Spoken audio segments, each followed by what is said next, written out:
একটি পথকুকুরের মৃত্যুতে কান্নায় ভেঙে পড়েন গ্রামবাসী। পথকুকুরটির মূর্তি তৈরি করে তাকে জড়িয়ে ধরে আবেগে ভাসলেন গ্রামের এক বৃদ্ধ।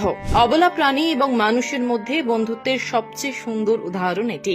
এলদো শুধু একটি পথকুকুরের নাম নয়, একজন গ্রামবাসীর হৃদয়ের স্পন্দন। প্রায় 14 বছর আগে কেরালার ত্রিপুনিথুরার কোজিভেত্তুম ভ্যালি গ্রামের এক আহত অসহায় কুকুর এসে আশ্রয় পেয়েছিল। গ্রামবাসীরাই তাকে সেবা করে সুস্থ করে তোলেন আর তার নতুন নাম দেন এলদো। এরপর থেকেই এলদো আর শুধু একটি কুকুর রইল না, সে হয়ে উঠল গ্রামেরই সন্তান। বাচ্চারা স্কুলে গেলে সে পাহারা দিয়ে দাঁড়িয়ে থাকতো, কেউ দেরি করে ফিরলে সঙ্গ দিয়ে বাড়ি পৌঁছে দিত। কখনো একলা বৃদ্ধদের পাশে হেঁটে যেত, কখনো আবার উৎসবের দিনে ভিড়ের মাঝে থেকেও সবার প্রিয় হয়ে উঠত। 14 বছরের সেই সঙ্গ, সেই হাসি, সেই নির্দোষ ভালোবাসা একদিন হঠাৎ থেমে গেল। এলদো চিরবিদায় নিল। মুহূর্তেই শূন্য হয়ে গেল গ্রাম। প্রতিটি মোড়ে, প্রতিটি রাস্তায়, প্রতিটি উঠোনে তার অভাব যেন চোখে পড়তে লাগলো।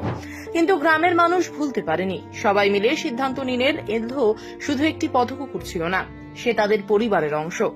তাই ভালোবাসার কৃতজ্ঞতার নিদর্শন হিসেবে তারা গ্রামের মোড়ে একটি মূর্তি গড়ে তুলবেন। আজ সেই মূর্তিকে জড়িয়ে ধরে চোখ ভেজান বৃদ্ধরা, ফুল ছিটিয়ে দেয় শিশুরা, আর সবার সামনে ফিরে আসে সেই পুরনো দিনের হাসি খুশি এলদো। ছবিতে দেখা যায় এক বৃদ্ধ মূর্তিকে বুক ভরা আবেগে জড়িয়ে ধরেছেন। পাশে দাঁড়িয়ে রয়েছে গ্রামবাসী ও বাচ্চারা। তাদের মুখে একটাই অভিব্যক্তি, হারানোর শূন্যতা আর ভালোবাসার গভীর স্মৃতি। আরেক পাশে এলদোর পুরনো ছবি, চোখ ভরা আনন্দ, মুখে চিরচেনা হাসি। সেই হাসি যেন আজও বলে যায়, আমি তোমাদের সন্তান, আমি তোমাদেরই বন্ধু। এলদো প্রমাণ করে দিয়েছে, ভালোবাসা আর মমতার জন্য রক্তের সম্পর্ক লাগে না। মানুষ আর অবলা প্রাণীর বন্ধন হতে পারে সমান গভীর ও সমান সত্য। আজও গ্রামের মানুষেরা বলেন, এলদো শুধু পথকুকুর ছিল না, সে আমাদের পরিবার, সে আমাদের সন্তান।